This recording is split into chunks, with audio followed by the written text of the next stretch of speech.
Today I want to share with you how I am setting up my binder for my 7th grader who is using the Mystery of History.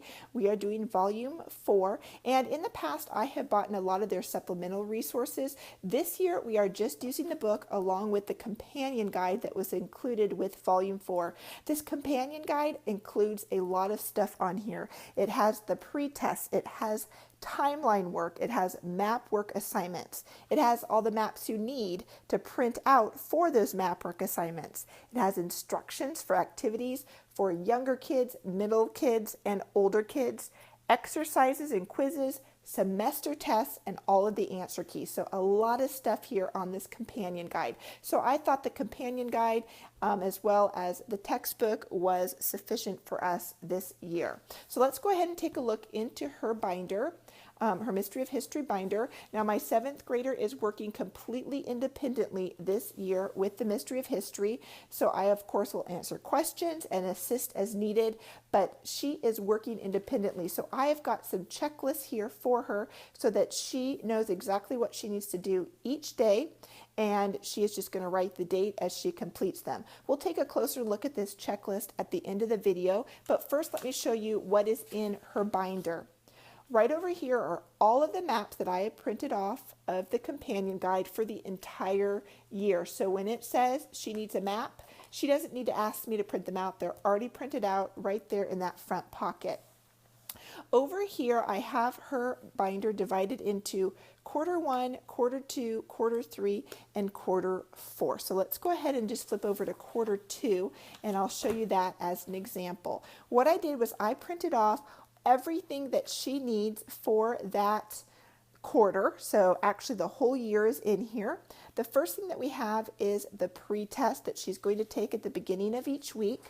Then you will see the take another look. This has the timeline instructions. She is not doing the timeline, but I have this in here because it also has the instructions for the map work. And she's going to be doing all of the map work for the middle age student. So there were a couple sheets of map work in there. Flip that over. She's also going to be doing the exercises, and one week is exercises, the next week is a quiz. So we've got that in there. And then again, we come right back here to the pretest. And so then she's got, the map work, instructions, and then here is a quiz that she would take. So let me kind of go ahead and show you how this looks over here. Let's see if I can flip through to quarter 1 here. All right, so here's quarter 1. Here is the pretest that she took, and there we go. I think it focused a little bit better for you guys. Here's the pretest that she took, and obviously she got all of them wrong. I mean, the pretest is it's not really a test. It's just kind of a fun way for the kids to be thinking about what is going to be coming, what information they're going to be learning about. So after the pretest, then she has the notes that she is taking for each lesson. So here are her notes for lesson 1 and lesson 2, and then the third lesson for the week is back here as well. And after she takes those notes for each lesson, then on Thursday, or at least the 4th day of the week, she is going to be doing the map work. And so what was here originally was those instructions for the timeline and map work. She ripped those out and then just went ahead and got the map that she needed from over in that pocket. She did the map work, and then she put the map right there in place of the instructions. And then those instructions just got thrown into recycling because we don't need them anymore. So her map work went right there.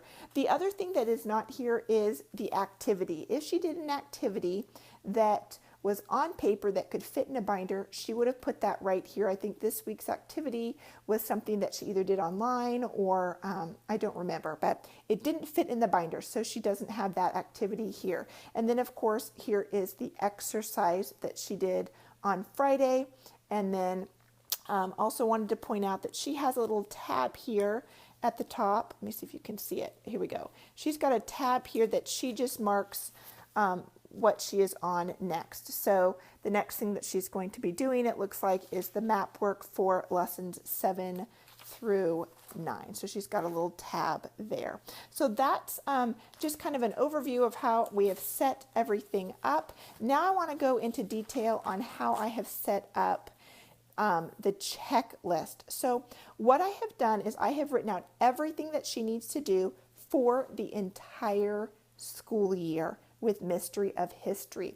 And what you're seeing here on this 2-page spread is quarter 1. And then I just figured it would be easier to see one quarter all at a time. And so this spread here is for quarter 2, quarter 3, and quarter 4. If I can turn the page here, there we go, there's quarter 4. So let me kind of get the camera off of the stand here. It's going to be a little wobbly, but I think it'll be a lot easier for me to kind of show you all these little details if I'm holding the camera and can zoom in a little bit better on each thing.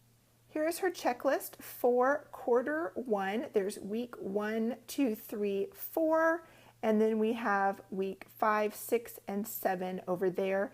And I will explain what that end of quarter 1 wrap up is in just a minute. Now, just because it says week 4, that does not mean that we are on our 4th week of homeschooling. What that coordinates with is, if I can pull, sorry, I'm doing this with the phone in my hand, so I apologize if it's kind of wobbly for you guys, but figured this would be the easiest. So what that coordinates with is the weeks in the Mystery of History. So here's week 4. I just thought that that would be easier for her since the Mystery of History is divided up and organized by weeks. So she knows that when it says week 4, she is reading week 4 in the Mystery of History textbook.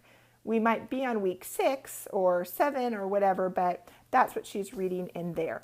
The other thing that I did was I wrote day 1, day 2, day 3, day 4, day 5 instead of Monday, Tuesday, Wednesday, Thursday, Friday. The reason that I did that is because ideally she would do day 1 on Monday and day 2 Tuesday and so forth. But there are some times when maybe she does day 1 on Monday and day 2 on Tuesday, and then we get sick. And so day 3 isn't really till the next week on Monday or Tuesday or whatever. So I just thought it'd be easier for her to have the days instead of the days of the week.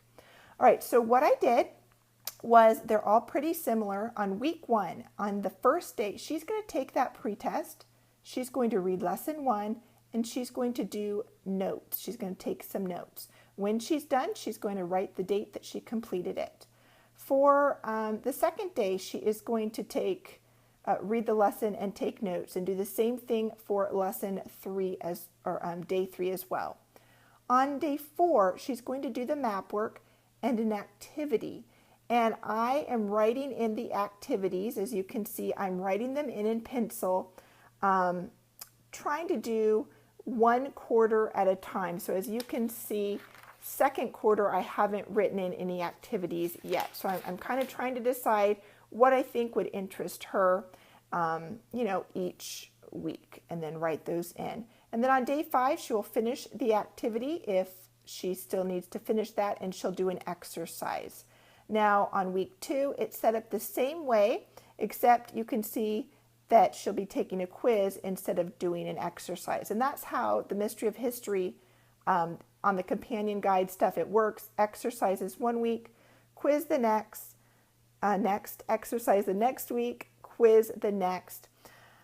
Let's see, exercise, quiz, and then the last week of that unit is a put it all together lesson. So I'm going to show you what that looks like in just a minute and kind of explain the end of the quarter wrap up. But what I wanted to do first was talk about these activities. So the activities, I did not, if you remember, I did not print those out and put them in this binder because that would have been a lot of paper. So what I did instead was I have her go on the computer. Now I printed these out just to show you, but I'm having her go on the computer and look at the activities herself. And so right here, for example, she needs to do activity 8A, which is a virtual tour, and 9C, which is the tour guide. And so over here on this sheet of paper, she can see 8A is the virtual tour. So she's just going online and looking at this museum and doing that online. Then she is doing 9C, which is the tour guide. Again, she would not normally have this paper. She would look on the computer on that companion guide CD. She would see 9C, tour guide, here are the instructions. She would follow those instructions and do that activity. So that's how those activities work. All right, here we go. Put it all together. What this is an end of the quarter wrap up. This is a wrap up of lessons 1 through 21. You guys, that is a lot of work, and I don't expect her to get that all done in one day. So what I have done is I have put in an extra week at the end of each quarter. An extra week for her to finish up the putting it all together and any activities that she didn't finish. As you can see here, actually I'll point this out. It says read Simone Bolivar book. I didn't really think any of the activities for that week would benefit her, but I thought that reading this book about him would. So she's obviously not going to finish this book in 2 days. So she will finish it up this week as well. So what she will do is she will put it all together here, and she'll put, finish the book here. Any other activities or map work that maybe she didn't get finished, in the previous weeks for that quarter, she'll write in here, write the date that she finishes them. I did not write how many days. She might get everything done in one day. She could take all 5 days of that week, but she's got 1 week at the end of each quarter to kind of wrap up anything that she didn't get done here. Now let me show you something with the end of quarter 2, which is the end of semester 1. Not only does she need to finish the put it all together lessons, which she'll have to write down here, she also has to study for semester 1 test and take semester 1 test. So there's some additional stuff to do at the end of the semester. So because of that, I'm going to be extra careful about the activities I give her and make sure that there aren't any activities that she's going to have to finish up on that extra week, because I know that she's going to be studying and taking a test, and that's going to take up a lot of her time at the end of that week. So then, as you can see, the end of quarter 3, she's going to probably need to do the put it all together lessons, finish that up down here. But then at the end of semester 2, she'll also need to take the semester 2 test and study for it. So that's how I have her checklist set up so that she can work pretty independently and know exactly what she needs to do and get it done.